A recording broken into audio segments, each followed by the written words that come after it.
بسم الله الرحمن الرحيم. الحمد لله والصلاة والسلام على رسول الله وعلى آله وصحبه ومن والاه ما بعد. درسين كأنك ترباتمي في جهفة ويسير رسول ربي عليه الصلاة والسلام برات أجره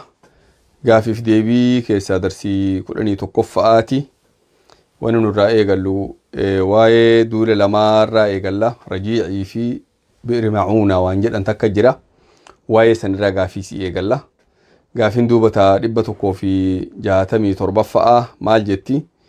للي رجيع جد مكون يوم أرقمي حادثات رجيعات يوم أرقمتي وقا أفرفأ جي أصفر كيس أرقمتي جي ألم مفايج وقا أفرفأ جي ألم مفايج كيس أرقمتي قافين ربتكو في جهاتمي سديتي مال سببان واي رجيعي كن مال تفيد دبيتنا أمتتكم مدينة دفه قوسا عضلي فقارا جدني قوسا سنرا دفني مال جدنا نمهدو إسلامين وكيس جرا أمنتين بيكنو نم أمنتين برسيسنو إرقا جدني رسول ربي قافة عليه الصلاة والسلام قافين دبتكم جاتمي سقلي نموني برسيفتوته علماء الرسول إرقيف سنة مهجم نما كلنا إرقيف رسول ربي عليه الصلاة والسلام أكام أنتي إسلام برسي سنيف قافين دبتو كوف ترباتما إنو أمير ورى علماء إرقام كان درتان إساني إن درتان إساني عاصم بن ثابت قافين دبتو كوف ترباتمي تكفأ جرى قرآن أمة أمنتي برسي سوفياء وكان مالت إسام مدته yeroo isaan makkaa fi asfaan jidduu gayan waraanni namni 100 ka xiyya qopheeffatee waraana qopheeffatee jiru weerare warri isaa weeraru kun Hudayli warra kana weerare gaafin 172 jarri olomaa'iitun yeroo manni kaafiraa dhufee argan maal godhan hundatti cinaa galanii akkasitti lola firraa eegalanii firraa ittisan قافين دبتو كوف ترباتمي سديه وري لولي ديرته نما كودانيت من دباتو كوميتي يرو مرفمن وري وامرسكم مال جديني امه صحابه كنان يو اسين هركا كنتن بلما ربي تي نم توكلين اسين توكو كوجا نغان جيراتني هركا كندا جدانين قافين دبتو كوف ترباتمي افوري درتا انساني اميرتي ساني عاصم بن ثابت كن واجد وياسا وني جدي مال ور سغلان كان مال جدين جرانا ان كافره تركن كن وني فيتي بوتيتي ان حاجه اتلو لا اسين وان فيتن تا جدين نمني سديلو مرتفته عيسى مرثد بن مرثد جدين نمتوكو خالد بن بكير جدني سدين ساللو مرتفتنا چدومن ور تربان كان نيقبن غافين دبتو كو ترباتمي شني نموت أسيق أبانين ديمانين دا تكو خبيب جرانيني تكولين زيد جرانين جارا كان لمان مال قد ورسون جارا كان لمان مكة تقرقرة غافين دبتو كوف ترباتمي جهفأ جارا كان إنو إسام بتاتي مكة جيسنا وري مكة نمونا مديغ براك أبو بتاتي أجيفتي نما توكو خبيبين كون نما توكو كا حارث جدامو أجيسي ورسا ور حارثي سنتو بيتاتي خبيبي كان سنيف أجيسي زيد أمو ابن دثنا كيدان كان هو صفوان ابن أمية بيتاتي أبا إساء أمية ابن خلفيف أجيفتي قافين دبتو كوف ترباتمي تربة خبيبي يرو أجيفة مفديمو واقافتي ونيني قافتي سون مال ونيني قافته ركعت لما صلاتنا هيا ما جدين ركعت لما هيا مني في صلاة الرابع ما يجد والله دعاء صداتي صلاة الإيرس تنانجي چنو دوبات صداتو بعد سلا إن إيرس هاي هرك الفوده اللهم احصهم عددا واقتلهم بددا ولا تبقي منهم أحد أجد يا رب هند سانيتو فيت إنما تقول لنا بسين جدين أباري أمتا سمع بوتو كجرون قافين دبتو كوف ترباتمي سديتي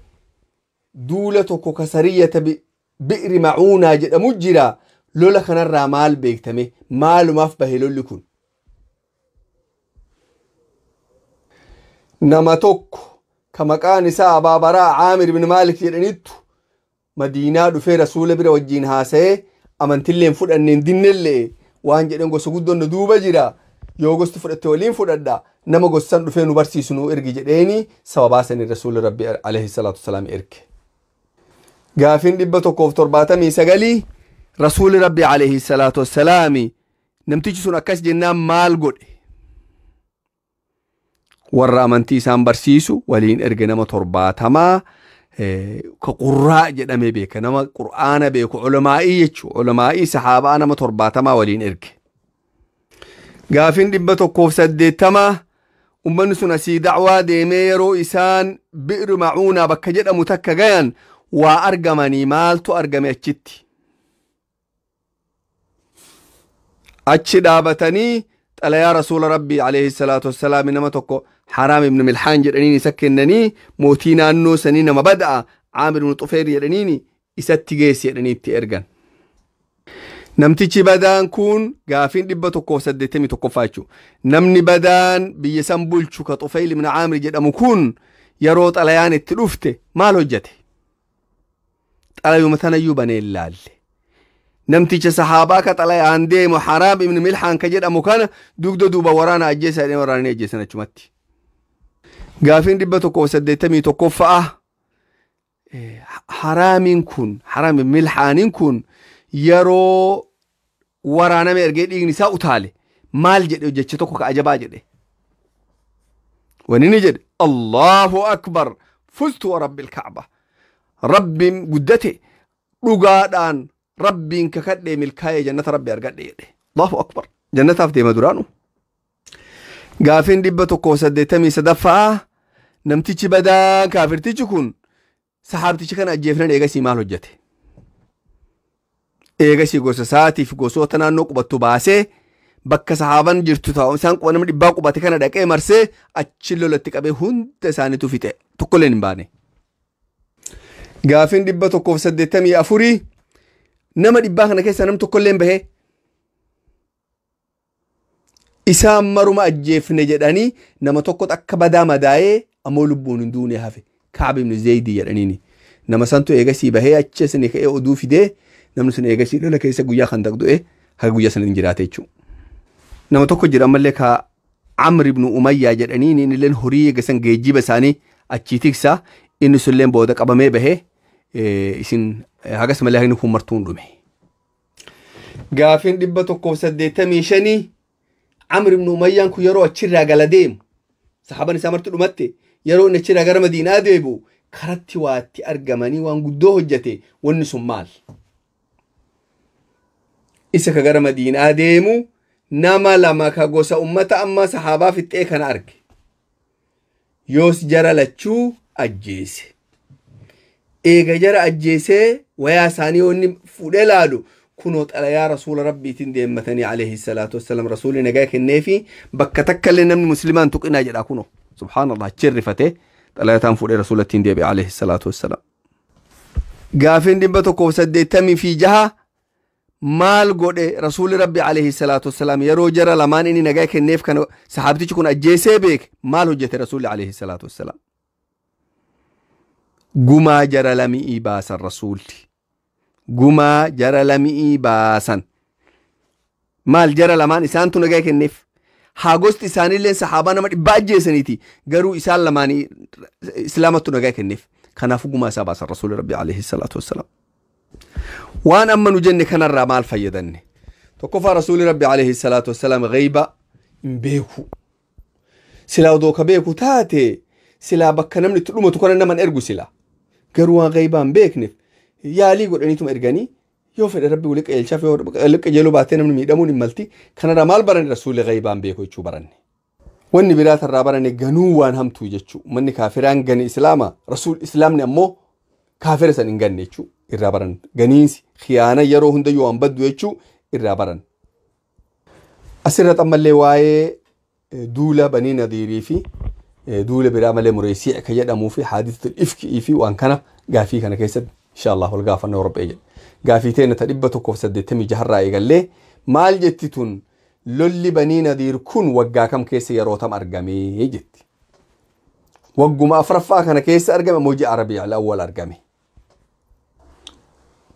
قافيتين تدب تكوف سدتمي في تربة مالف للي بني نذير كن أرقامي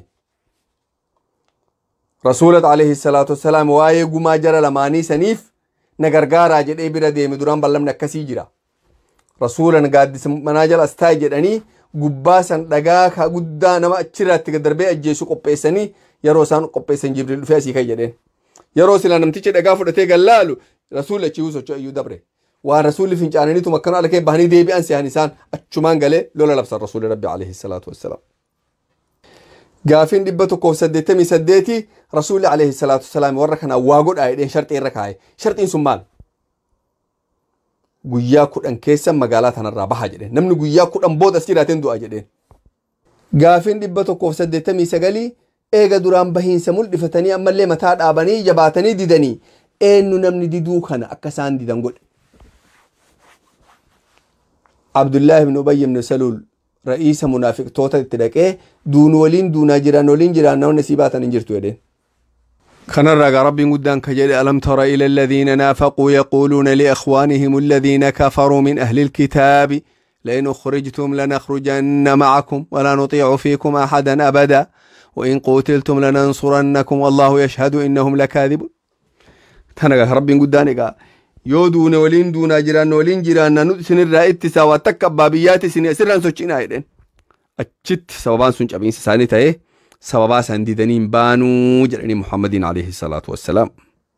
gaafiin 190 ummanni sun bahiinsa dinnaan rasuulli rabbi alayhi salaatu wassalaam maal godhe waraana baasee itti qajeelee ganda isaanii san marsee lolatti qabeechuu gaafiin 191 fa'aa eega duraan harkan kennannu biyyaan baanu illollaa jedhan akkami caban isaan rasuulli rabbi alayhi salaatu wassalaam akka biraan goone dhufeetuma marse oddoo isaanii gosti isaanii tabanii qureedaa jedhamti yahuudaan achi qubatu diddeen usi waliin lollo jetteen Abdullah ibn Ubay ibn Salul farri munaafiqtoota illee waa takka fiduu fi dadhabee achumaan hafe guyyaa hedduu akkasiin marfamanii ta'an guyyaa 15 leedhan guyyaa 60 leedhan akkasiin marfamanii ta'an sodaa rabbi qalbii isaanii buusee jiraachuu dadhabanii buluu dadhabanii ooluu dadhabanii harka kennatanii biyya sana keessaa baanaa waa takka dhiifama jedhanii waan maraa kennanii bahan gaafiin 192 fa'a maal jedheen duuba warra sanii rasuulli rabbi alayhi salaatu wassalaam waan dugdatti baadhachuu dandeettan horiirra fa'achuu dandeettan ka meeshaa lolaan ta'in maraa fudhadha bahaa jedheen meeshaa lolaa tokko hin baatanii akkasii degaa warra mana isaanii diigee cabsee biraaya ka rabbiin guddaan quraana keessatti himisantu warra kana achirraa waan danda'an fudhatanii godaananii Khaybaratti galan jechuu gariin achumaan dabranii Shaamii galaniyyuu gaafiin 193 Abdullah ibn Abbas suuratul Hashrii kana maqaa wahiitii yaama maqaan sun maal suuratul Nadiir jedhaan banii Nadiirraa dubbatti gaafiin 195 fa'aa lolli Mureysi' jedhamu yookaan banii Mustalaq jedhamu yoom ture maaliif lolli kun bahe yeroo lola kana ji'a Shacbaan keessa waggaa 5ffaati sababaan lolli kanaa wanni tahe nama tokko ka mootii gosa sanittu Haarith ibn Diraar jedhaniini sayyida banii Mustalaqin gosa isaa walitti qabe araba naannoo jirtullee yaammate waraana leenjisu jira Muhammad idduudhuuf rasuulli والسلام يرون كني نافي نمو 70 قفا فدتني ورانا 70 كيسين غندسان اسما دولنيچو غافين دبتو كوف سغلتمي جهفا لولسان كيس لولي ارغامي دولسان كيس لولي ارغامي لولين تور يرو رسول ربي عليه الصلاه والسلام بكسان دوغن لساني دفه قباتي هندي ساني تو ادام بقتن اچت نماغا توكو قباني هوري ساني قباني رسول داداني لولين أرقمني الدم بقتني دبرا قافين دبتو كوفي سقلتمي تربفة دوبرتين رسول ربي عليه الصلاة والسلام دولا سنكيسا بوجي أني فوداني نيتي قدتن انت لنمتيش بدا كناتي موتيش غندساني جويرية بنت الحارث قافس أتش كيسا قبطني بلسوم سني فود الرسول ربي عليه الصلاة والسلام قافين دبتو كوف سقلتمي سديتي يرو صحابنا أتشرا قديب أواتو أرقمي وان أرقمي سمال جيجبني أكم دراني بكوهيه كتابو قوتي عائشة نتشي قباتي هجاوهي في تأدى جتي أتشي ديمتي غنما يشو أتشي بولي جيجبني بولي قويامي تهلكني yoo isii waa ganama subhiin baatee ajaa fixattee gaddee bitooraanni jalaa godaanee dabre achi taftee namni biraa karaa deemu achi isin waraana boodara deemee waan bade barbaadu fuudhee deemeeni bifa sanii waan santu gaafsan argame. Gaafiin 199 Aishaa yeroo achirraa gaddeebitee waraanni dabre arge maal taati bakkuma sii firaateetti bakka silaa duraa rasuula wajjin qubatte san achuma teetti waan tokkollee hin goone. Gaafiin 200 eenyu sahaabtichi duubaa dhufe isii tana arge eenyu akkamiin beekelle sahaabtichi kun Safwaan ibn al-Mu'attal jedhaniin in beeke osoo hijaamni hin dhufin dura arge saniin beeke subhaanallah jedhee gaala gaccibsee fi akkasi fuudhee ka'een. Gaafiin 101 maal godhe yeroo beeke isii ta'uu yeroo beeke maal hojjate Safwaan gaala cibsee fi yaabbadhu jedheen iyyaabbatte akkasuma fuudhee deemeen. Gaafiin 202 yeroo Safwaan fuudhee fidee gaala waraana dhaqqabsiise waattu argame maaltu argame hamattu eegalame namtichi intala hambifatee hajaarraa fixatee amma fidee jedhee warri munaafiqaa oduu eegale jechuudha. Oduu taantu faca'ee lafa balleessee aalama walitti dhahee waan maraa diige. Gaafiin 203 rakkoon tun argamnaan rasuulli alayhi salaatu wassalaam nama lama yaamee mari'ateen waa'ee intala tana maal godha jedhee namni lamaan sun eenyu tokko Ali ibn Abi Taalib tokko Usaama ibn Zayd. Gaafiin 204 Aliyyi maal jedheen rasuulan alayhi salaatu wassalaam Ali rasuula waan jedheen eega intalti maqaan isii akkana tahe dhugaan taatee dharaan taatee wanni hurreesiin hin maltu ifirraa hiiki jedheen. Gaafiin 205 Abu Ayyub al-Ansaariin niitii isaarraa waa dhagahee waan ajabaa tokko dubbate wanni sun maal niitii isattu waan jedheen waan ummanni Aisha irraa dubbatu dhageettee Abu Ayyub jetteen maal jennaan akkanaan